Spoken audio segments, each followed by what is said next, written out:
Give me a firm place to stand and a lever big enough, and I can move the earth. Is that possible? How big can you think? Hey, my name is Brett Riggins, co-founder of Physician Wealth Systems. I've dedicated the last 15 years of my life to real estate, buying and selling, and also building a passive income portfolio. Now, I want to share that with you, and today I want to show you how we use leverage to make that possible. I want to acquire passive income, and I don't want to create a second job for myself. So recently, the other co-founder, Thomas Geib, and myself have finished writing a book called How to Get Rich as a Doctor. I'm going to pull this window back here. And what I want to show you today is that simple 6-step system that we use to help you go from 0 rental properties to 12 rental properties in 1 year. Now, to get there, it's going to require leverage. I don't want you to do this and do it in a way that creates a second job. So in that book, again, that breaks out the 6 steps. Today, we're going to talk about start building your market resources. We're on step 2 today. This is really important. This is going to be a long video. I'm giving you everything I can, all the value I can. So if you don't have the time, this may take a couple times to watch this video. I'm not making this video to score well or rank well on YouTube. I'm doing it to put out as much value as I can, as much content to you, because you are practicing medicine full time and you don't have time to go other places, learn other things. You can do it all here. Let's jump right into this. Start building your market resources. So I mentioned it's going to require leverage to do this. Now, there's more than one kind of leverage. Most of the time when I think about leverage, I think of leveraging debt. I love doing that, and we're creating leveraged passive income. But in order to get there, the whole front side of this thing, we're leveraging more than just debt. We are leveraging time, we're leveraging knowledge, experience, relationships, technology, so many things it's going to take to get there. But it is possible, and this is how we're going to go from 0 to 12, or 0 to 1, or 1 to 5, or whatever it is, wherever you're at. I want to show you how leverage can take us there by building our team. The next thing I want you to keep in mind is your why. Again, I've mentioned it before. I'm not creating or presenting information for you to get another job. You're passionate about your career in medicine, practicing full time. There's no need to have another job and require more of your time.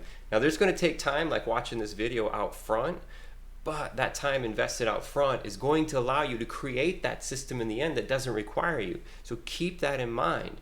You want to build passive streams of income, not create another job. So the end product, keep that in mind as we're building the solution. Ultimately, success leaves clues. Mr. Jim Rohn, if you haven't heard of him before, please check him out. I always put links to his books, but you can see him anywhere. Google search clues, success leaves clues. What that means is there are people out there already doing this. Let's do what they're doing. Let's see who they're using. Let's see what systems they're using and go from there. Is it working? Is it not working? This is the team that we're looking at. Okay, let's keep it quick here. Real estate agent, property manager, general contractor, construction manager, title company, insurance, lender, and there are some other ones, but let's stick on these first. So we've got six pieces here. I've kind of laid these out chronologically too. So I would want you to start on the real estate agent or the property manager or even the title company, because like I said before, success leaves clues. It's easy to find a title company. I could literally just Google search a title company and, hey, what real estate agents that you know or work with work well with investors? They're gonna let you know. They're gonna let you know. So success leaves clues. This is the path moving forward. This is chronologically the path that's worked best for me when I've launched into markets. So a few other team members that we have that aren't necessarily market specific are virtual assistants. I want to show you how to use those in different videos, but they are massive for us. CPA, tax strategists, also massive. Attorneys also play a big part in what we do. They are team members. They're not market specific, so they're not on this list. So let's jump in. Let's take a look at real estate agents. And again, I want to show you what's worked for me and what hasn't worked for me. So I want to compress the time it takes for you to learn who these resources are and what they are. That way we know what we're looking at and then how we can go find them. So first, I'm looking to find an established, cohesive team and plug myself into as a property owner.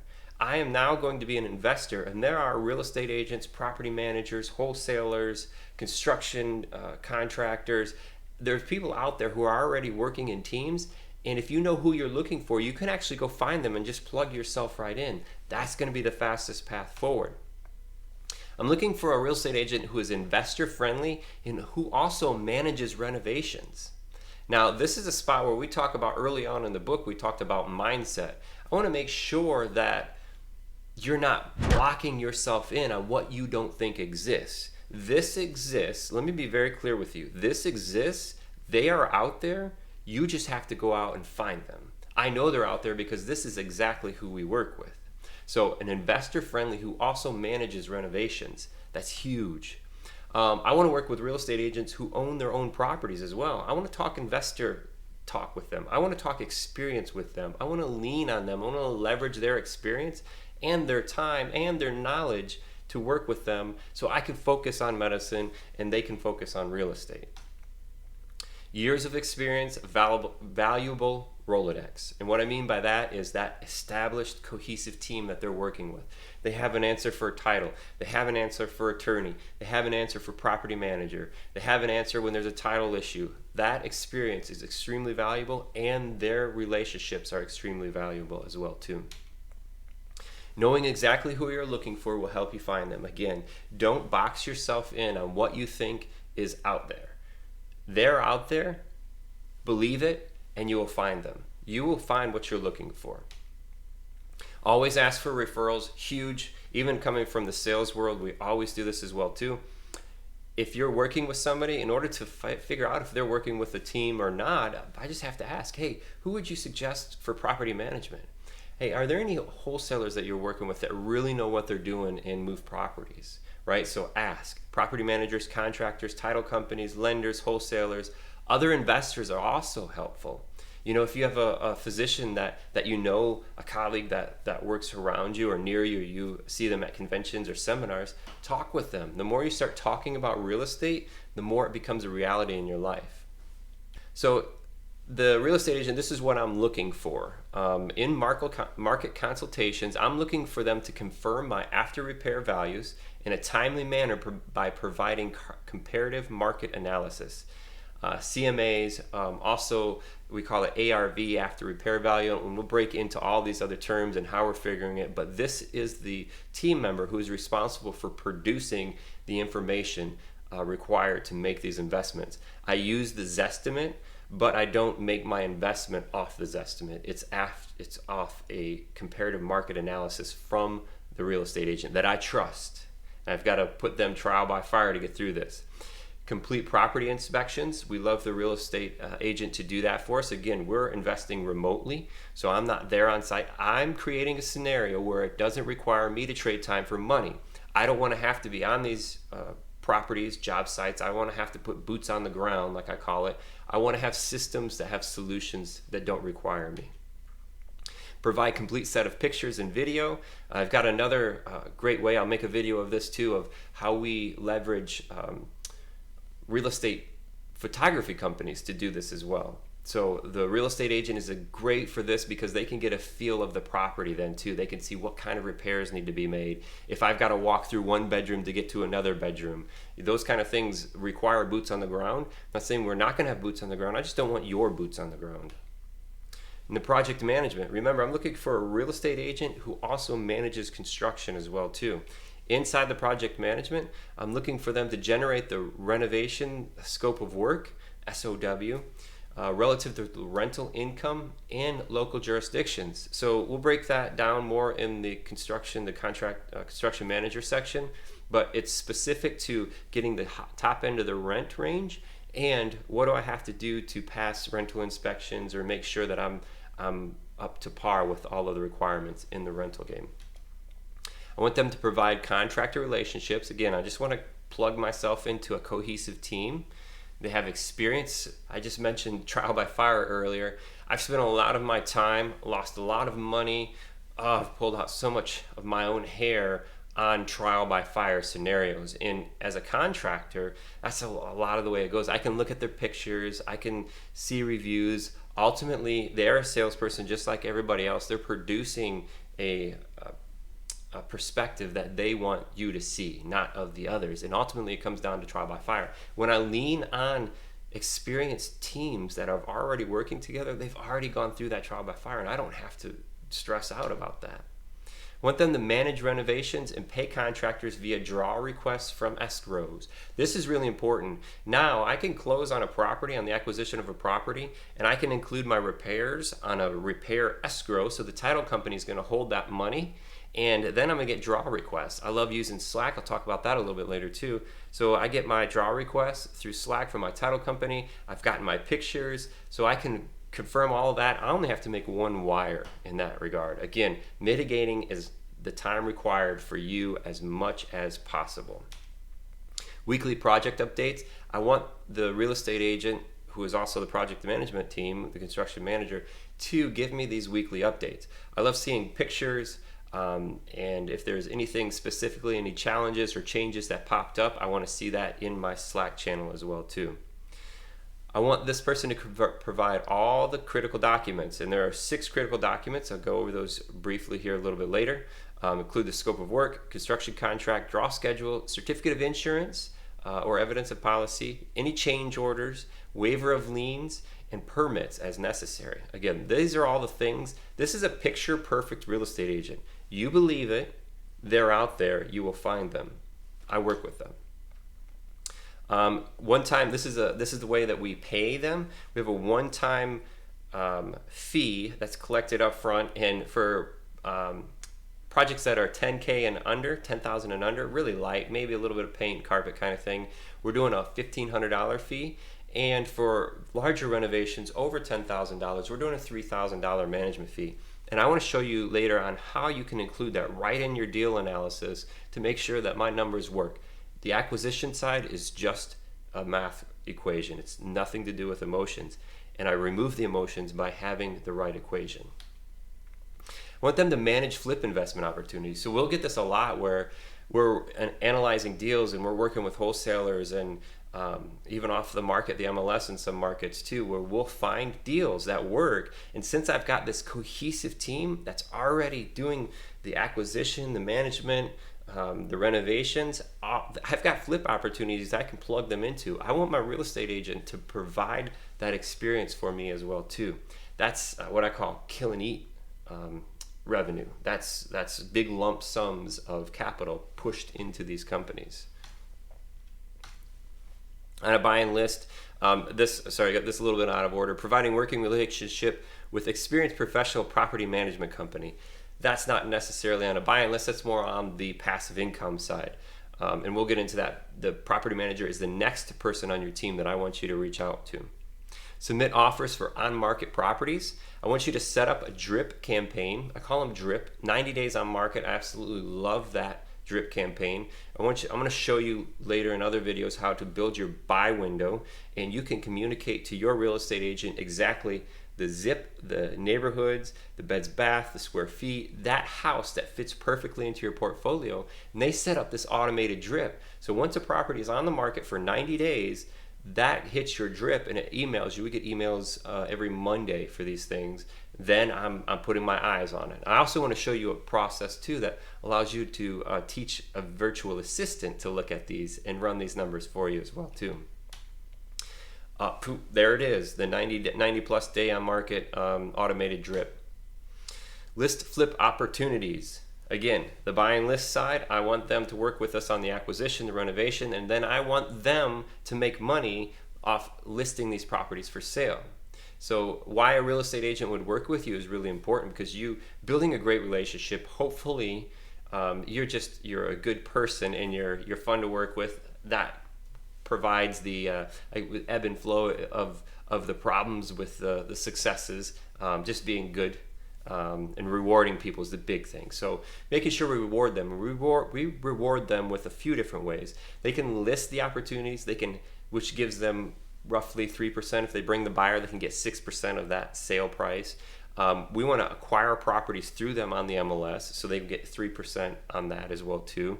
And managing the property, managing the construction renovations, There's those fees they collect for that as well too. And then there's another way we can refer listings to them. So say you get a direct to seller opportunity. Somebody's passed you along a lead and this person is looking to sell. The numbers just don't work for you. You can actually pass that to your agent, to your team agent, so they can list the property. So in that way, you're actually passing them income. Always keep this in mind. You want to make sure you're taking care of your team as you're building out your team.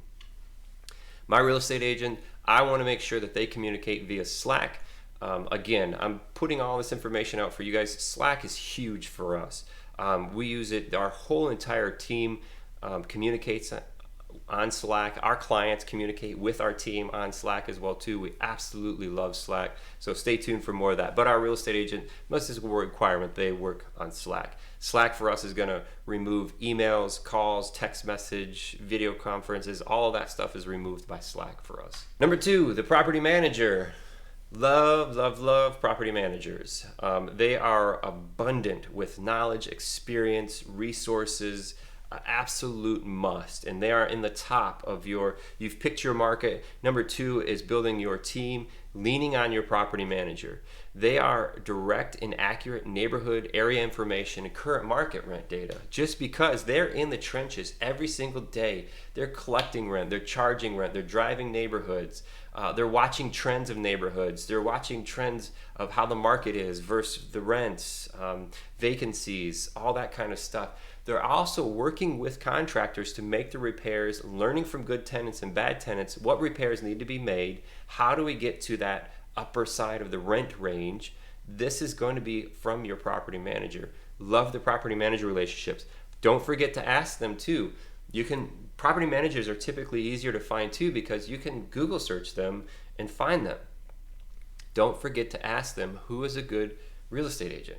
Who is a good title company? Are you working with any wholesalers? Do you know any other investors that I could reach out to? Big one. Hey, do you know any other physicians that are investing in real estate? Big question.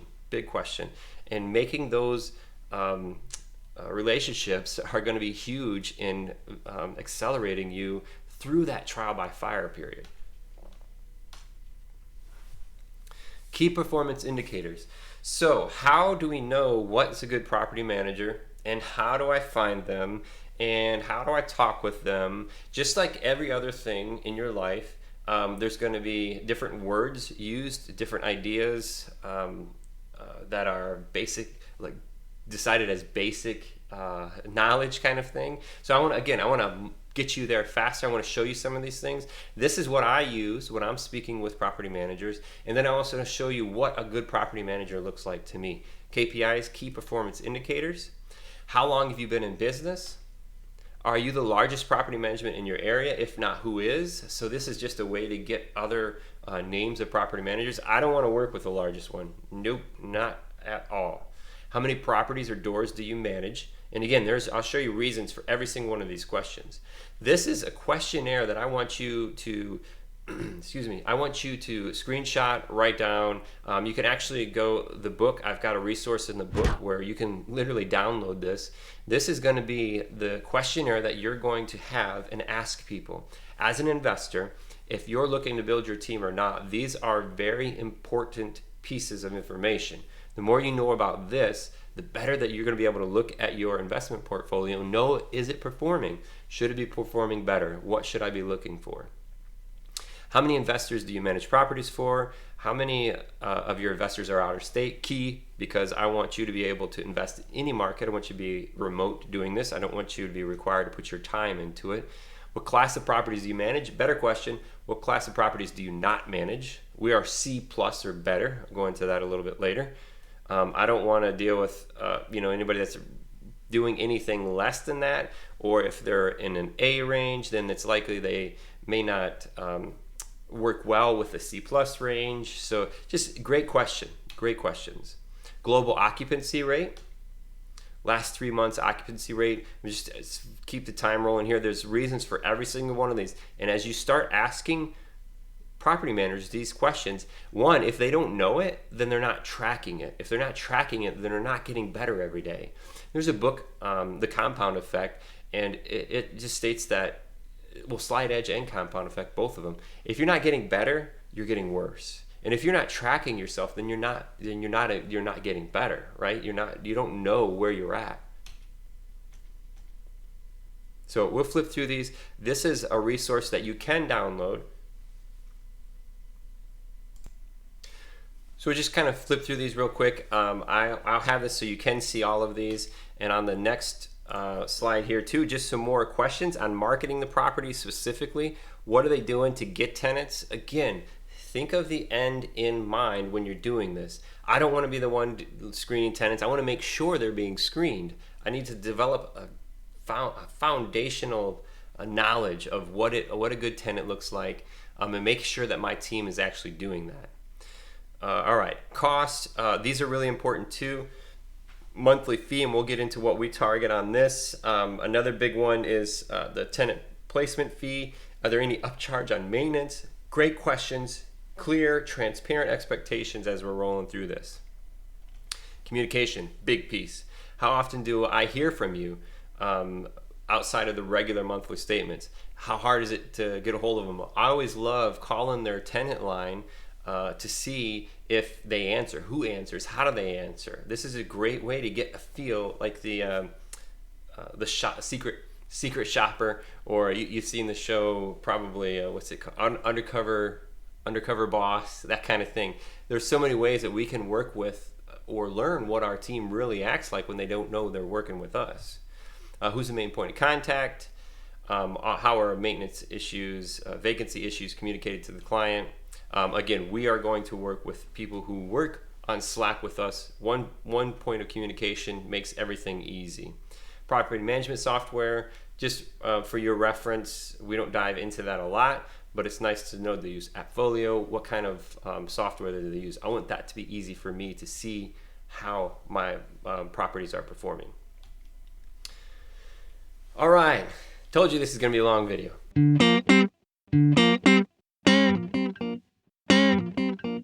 So here's what we look for when we're researching property managers. I want them to provide an accurate and timely neighborhood feedback and market rents. They are a crucial piece of my team when I'm in the acquisition phase. Say I've got a Zillow rental manager, I'll show you the link for that, and it's given me, I can see maybe $1,000 to $1,200 in my range. I want to make sure that I communicate that and confirm that with my property manager, because they know exactly by the street what rents that I should be charging. I'm going to lean on them to get that final confirmation of rent. I'm looking for somebody between 40 and 400 doors. Again, I don't want a real estate agent who's doing this part-time on the side, and maybe have 20, 30 doors or something they're doing. And I also don't want these big, massive companies who are 400 plus doors. It's just difficult when you get into an entity that's large to get the type of care that I want you to have. So that's 40 to 400 is a great pocket to stay in. I want them to be investor owner focused. I want them to focus on me. I want them to be hospitality on the other side, make sure the tenant is being cared for, nice quality home that we're providing, a service, customer service experience if anything goes wrong. But I want them to be focused on me and the asset. Homes, all right, so here's a typical property management fee. Typically, you're going to be around that 10% mark. Sometimes you can get down to 8% depending on how many homes you have, but I always figure 10% in on our deal and analyzer. 50% of base rate, for a 12-month lease up, or 350, whatever greater. This is, again, nothing you have to memorize. I want this to be a resource for you when you start that communication and when you engage with the property manager. This is what works for us. Lease renewals, repairs over 350 for approval. So anything under 350, I want them to take care of. I don't want to know about the toilet. The classic, I want to invest in real estate, but I don't want to fix toilets. Well, you got to have the right property manager. You've got these processes in place so that it doesn't require you for a decision. You build out the decision parameters. Sure, it's just like medicine, and then the system functions. Manage all property, marketing, evictions, repairs, and tenant communications. Absolutely. I don't want anything to do with all of that. I want communication and KPIs to make sure it's getting done, but I don't want anything to do with that. I want them to handle that. I don't want to go to court for evictions. I don't want to do any of that stuff. Provide monthly owner reports including income, expenses, vacancy, and delinquencies. Two big ones there: expenses.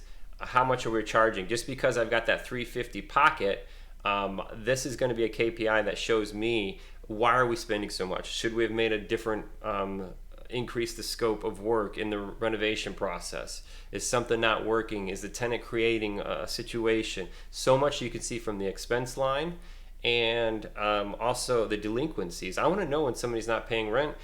Not that I'm keeping track of it. I just want to make sure that the property manager is engaging in the process to do the notice to quit, to make sure we're evicting, to make sure we're rolling. When open lines of communication with the tenants and with the owners is really, really important.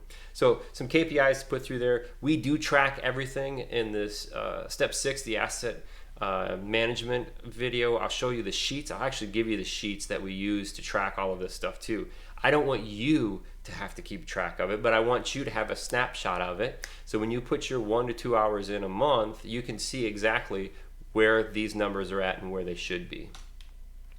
Complete vacant property management. Love this one. Before, during, and after renovations, including utility and landscaping. So I love working with property managers who take ownership of the property, ownership of the management of the property before they actually lease it up. So if they're able to manage the property before, during, and after renovations, that's absolutely awesome. Mowing the grass, make sure the utilities are on in their name. Again, that's requiring much less time that I have to put into this. And we're going to communicate via Slack on this as well too.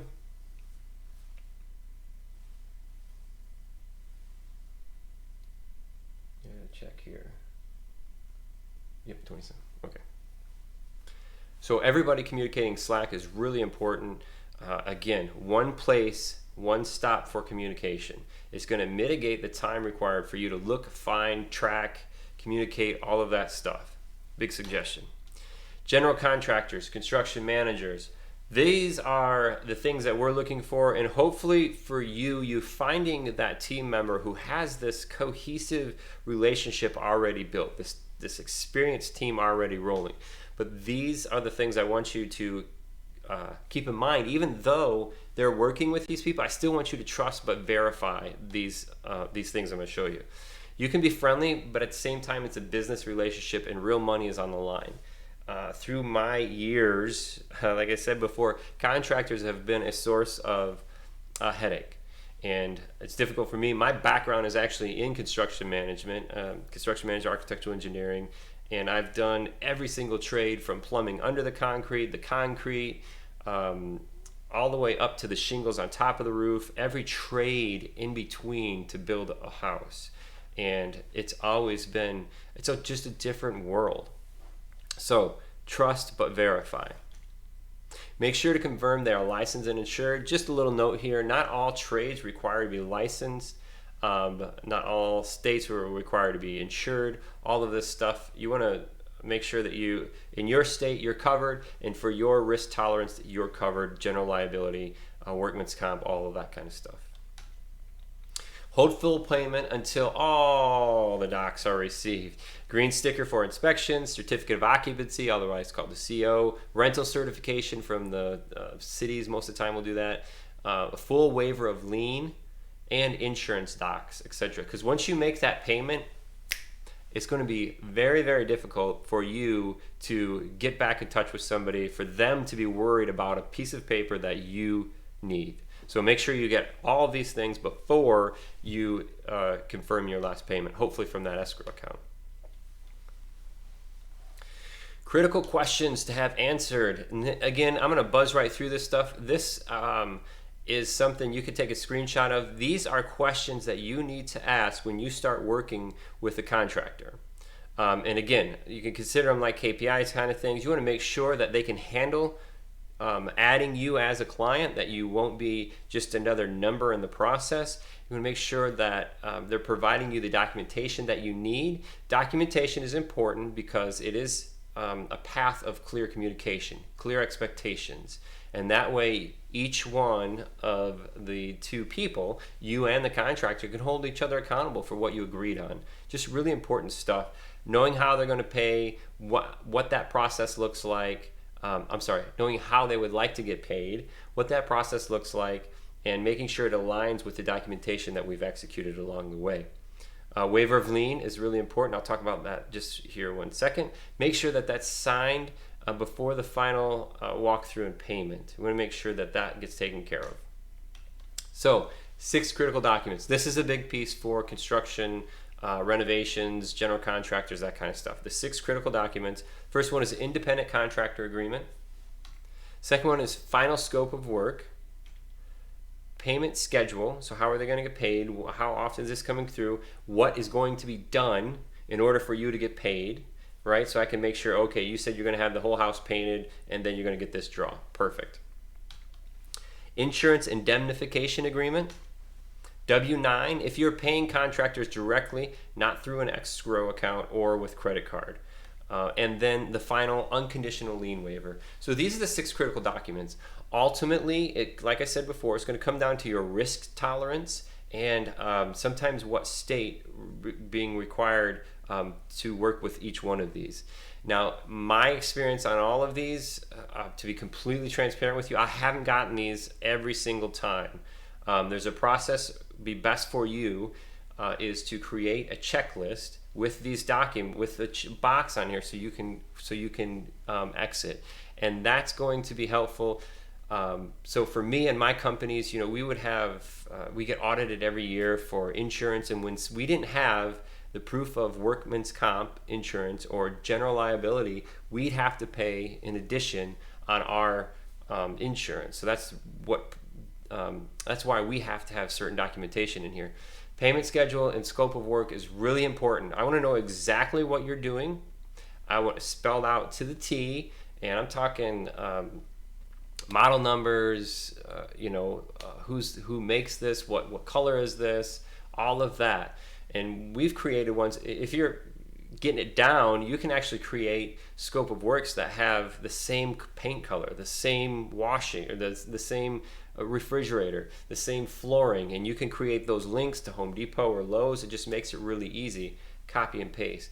But that makes certain that everybody knows exactly what product is going in here and if it got done or not, right?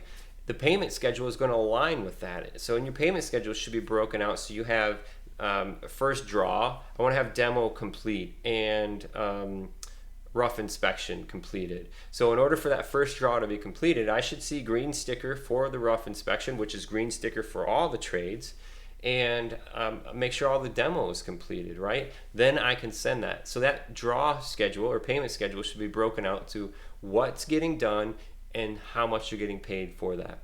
And you never want to get money out in front of work completed. There's going to be some give and take on the front side of that. A lot of contractors are going to be 50% out front. Everything is negotiable. I want you to work with your contractor, your team, so you're comfortable in putting that money out front and to get that going. And it's a constant give and take. When you build this relationship, ultimately you're likely to find a relationship where you can pay for work completed.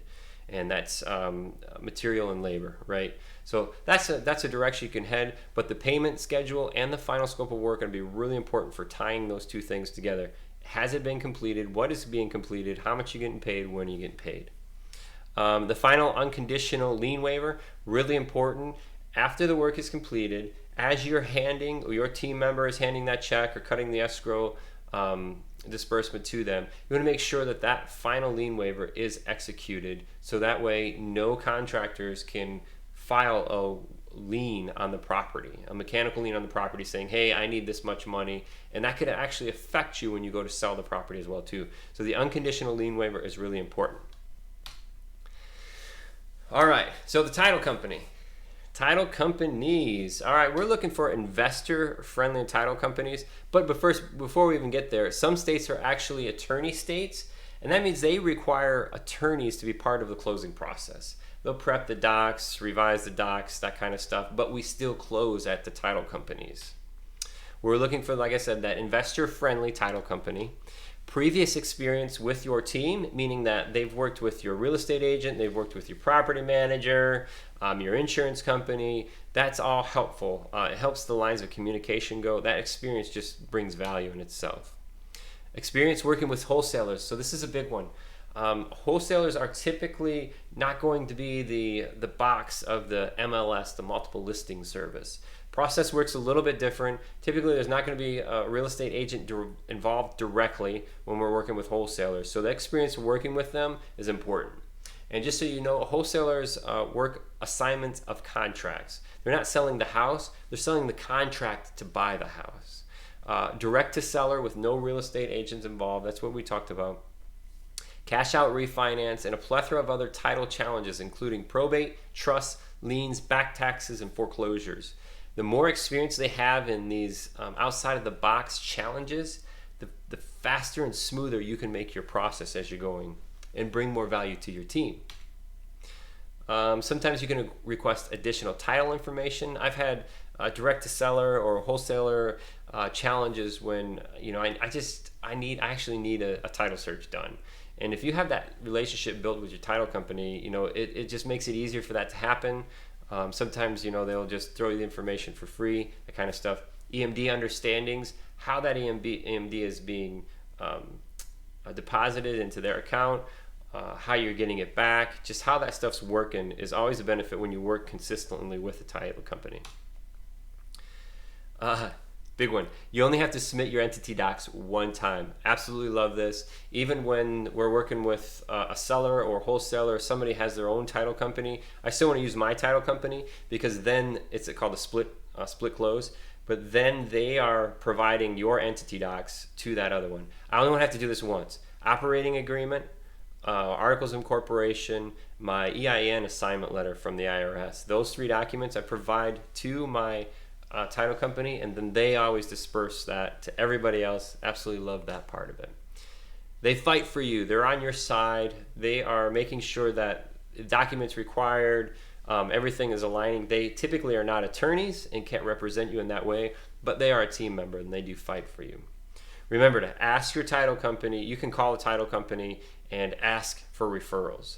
Who are some wholesalers? Who are some other investors? Who are real estate agents? Property managers? Ask the questions.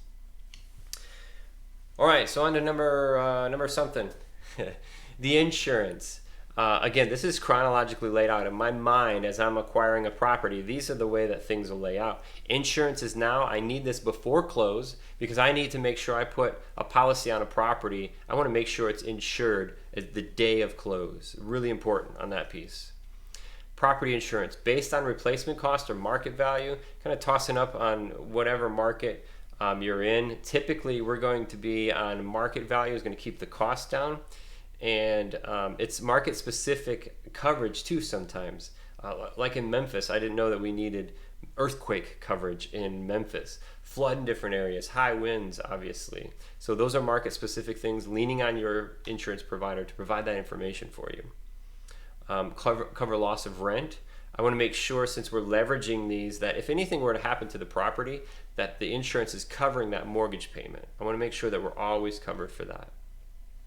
We're typically seeing policies in the $900 to $1,300 range for these rental properties that we're working with, and that's for market values of $200 and less. Obviously, it's proportionate. The higher the ARV or FMA, fair market value, fair market value, or the after repair value, the higher that gets, typically the more you're going to have to spend on insurance as well. We also have an umbrella insurance for general liability. So we have these specific property insurance policies, and then we've got one umbrella policy that covers the entire company itself. So if something were to happen, it exceeds the property insurance, we also have this other policy that's there to keep us safe as well too. Another team member that's really important with us is the lender. And I've made several videos about this, trying to communicate as much of my experience as possible. Again, I just want to hit this one with, they're out there. Just know who you're looking for and don't get trapped in the box of what you're accustomed to. Typically, this is not going to be the lender that you're working with already. I want to find the one that offers a product that fits my needs exactly. And for this, we're talking about single-family residential investment properties. I want to be able to borrow in an LLC and not in my personal name, and you're going to see some cost difference in that as well too. So I'm looking to borrow in an LLC. I want to keep everything separate of me.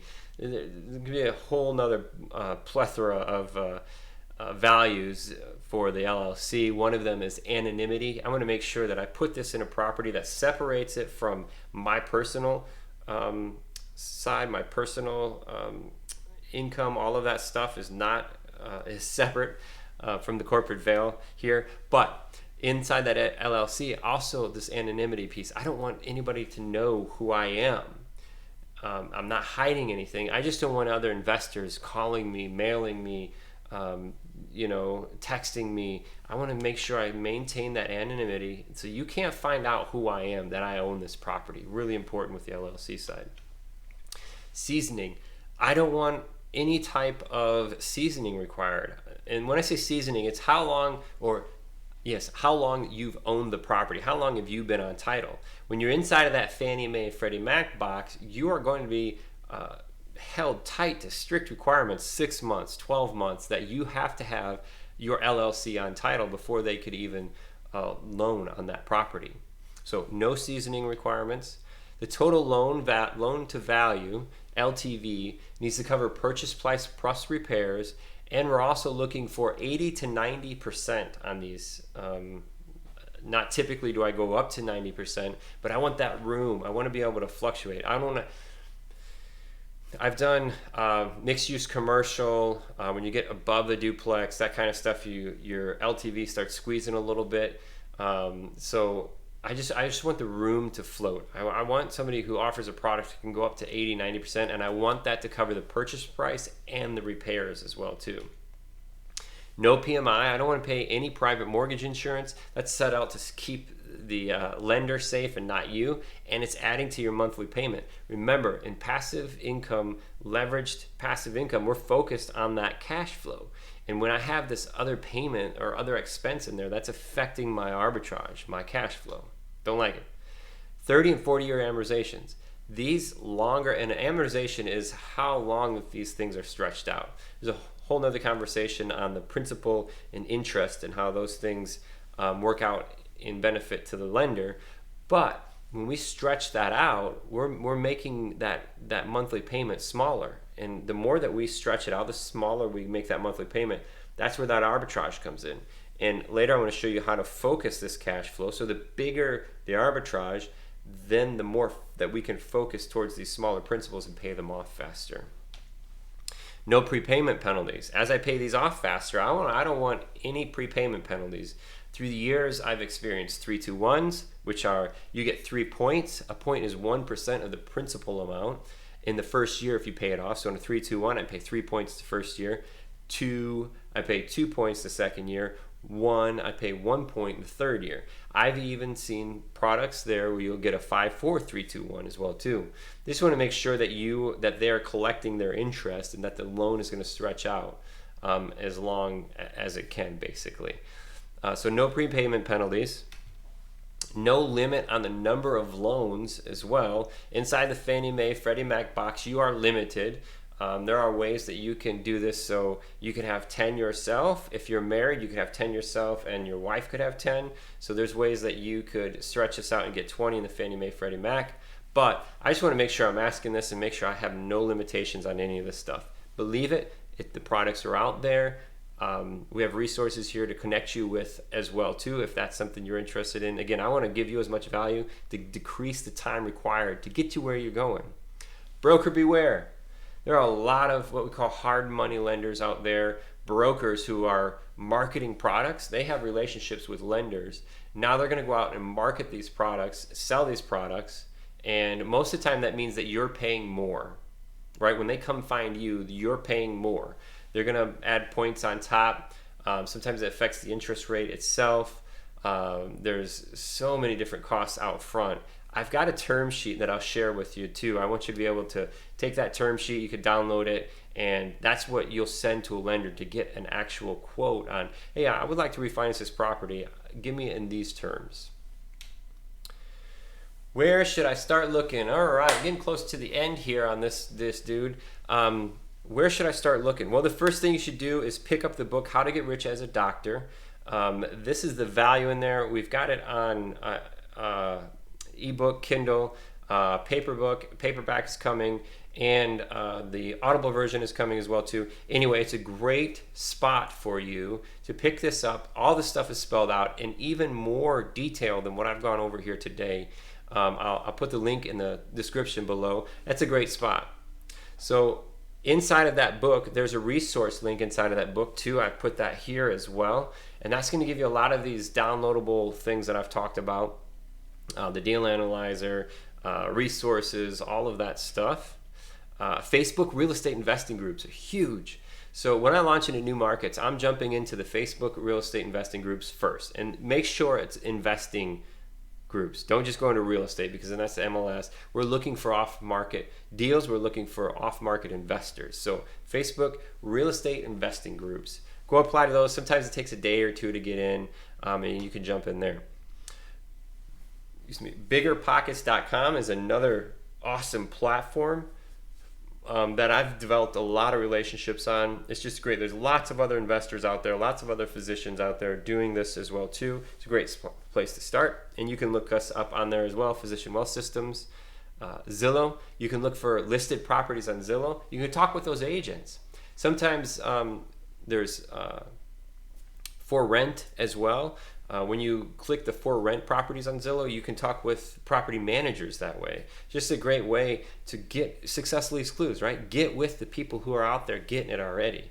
Talk with them. Don't forget to ask the referral questions as well. Be able to speak with them. It's great. You can gain so much knowledge just from talking with people. Google search, the ultimate Google search.